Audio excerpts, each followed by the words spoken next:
No esperes que la justicia se presente por la naturaleza, porque sí, la justicia se enseña y se practica. No lo dije yo, lo dijo Platón.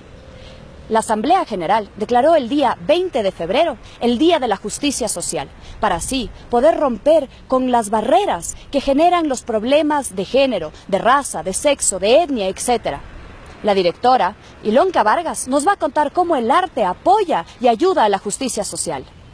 La justicia social está orientada fundamentalmente a atender de la manera más justa, más equitativa y más humana al gran conglomerado social, fundamentalmente a aquellos que son los más desposeídos, los más relegados de la sociedad, los que tienen menos posibilidades de poder incursionar en las diferentes esferas que se producen o se manejan en una sociedad contemporánea. Y dentro de toda la trayectoria que has tenido, cuéntanos cuál es la experiencia más vívida que hayas tenido cuando el arte logra justicia social. Por ejemplo, cómo después de la Segunda Guerra Mundial en Europa, después de ese genocidio de millones de seres humanos, después de esas muertes por la guerra de todos los países involucrados, tanto civiles como militares, etcétera, combatientes civiles también, y Europa quedó absolutamente devastada. Pero ahí ocurrió un fenómeno que es muy importante y muy interesante de estudiar en esa época, es que todos los países se dieron cuenta que realmente, es decir, la población había quedado arrasada emocionalmente, con una autoestima absolutamente cero, sin ningún sueño de futuro, y entonces se dieron cuenta que era necesario que la cultura jugara el papel, ¿sí?, fundamental dentro de las poblaciones, para volver a reconstruir esas naciones. Y entonces le dieron una importancia al rol de la cultura. Y es ahí cuando empiezan a nacer en casi todos los países europeos, por ejemplo, los ministerios de cultura. Entonces yo creo que el arte y la cultura fundamentalmente siempre han jugado y juegan un rol muy importante dentro de lo que es la justicia social y dentro de lo que es el desarrollo armónico de una sociedad. ¿Y qué le recomendarías a los artistas del Ecuador para que comiencen a indagar en este tema y comiencen a hacer obras de justicia social? Pero lo que pasa es que en realidad, al no tener las diferentes manifestaciones artísticas, realmente un respaldo, una comprensión del rol que pueden jugar, tampoco su proyección es realmente masiva en el país, ¿sí? No porque los artistas y creadores no querramos que eso ocurra, no sintamos la necesidad de que eso es lo que debería ocurrir, ¿sí?, sino que no tenemos las herramientas posibles ni tampoco los recursos económicos como para poder hacer una cosa de estas, por ejemplo, que yo creo que es muy importante y vital para el país. El arte no cambia nada, el arte te cambia a ti. David Lynch.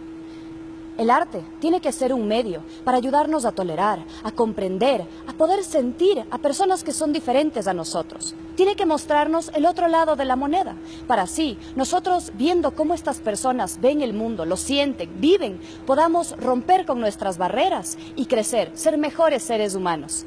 Abdón Ubidia, gran escritor ecuatoriano, nos va a contar cómo la literatura ha tenido un impacto dentro de la justicia social. Es el acceso a la equidad en todos los niveles posibles, ¿no?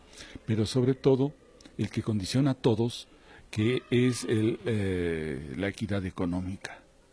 Sin equidad económica es muy difícil pensar que un país pueda manejar el problema de la justicia social, dado que frente al hambre, frente a la miseria, no hay medias tintas.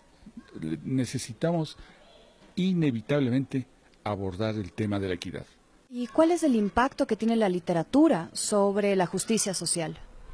Fíjate, una persona que era de derecha, que era un príncipe ruso, que era Nabokov, el autor inolvidable de Lolita, decía algo que a mí me sorprendió.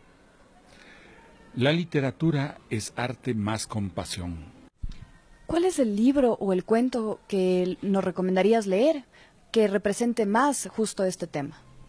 Bueno, toda la literatura, en toda la literatura hay ampliamente desarrollado el tema de la solidaridad, de la soledad, que es su cara opuesta, de la compasión de la que te hablo, pero yo creo que puedes encontrar en la literatura ecuatoriana un momento cumbre que fue el de los años 30.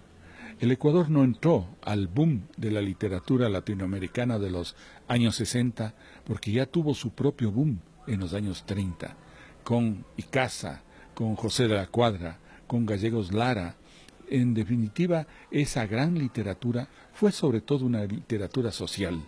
Y si quieres incidir en el aprendizaje de los problemas de la sociedad, pues tienes que acudir a ellos. No puede entenderse incluso la toma de conciencia que tenemos ahora del movimiento indígena sin Guasipungu, de Jorge Icaza, y la serie de cuentos que escribió él sobre el tema también del mestizaje. Pero yo creo que las obras fundamentales de la literatura de los años 30 se produjeron en los 40, que los hábitos del capitalismo han impuesto una matriz solitaria, individualista, propicia al consumo más bien como salida de todos los problemas físicos y metafísicos del mundo, y que no nos lleva a ninguna parte. Quien dice que el arte no debe propagar doctrinas es porque esas doctrinas no van con ellos. Jorge Luis Borges. Somos nosotros los que tenemos que comenzar a romper esas barreras y dejar de criticar a las personas que son diferentes a nosotros por algún motivo. Ser bueno es fácil, pero ser justo es difícil. Con justicia no hay pobreza. En cámara, Jonathan Zarzosa, reportó Paloma Saad.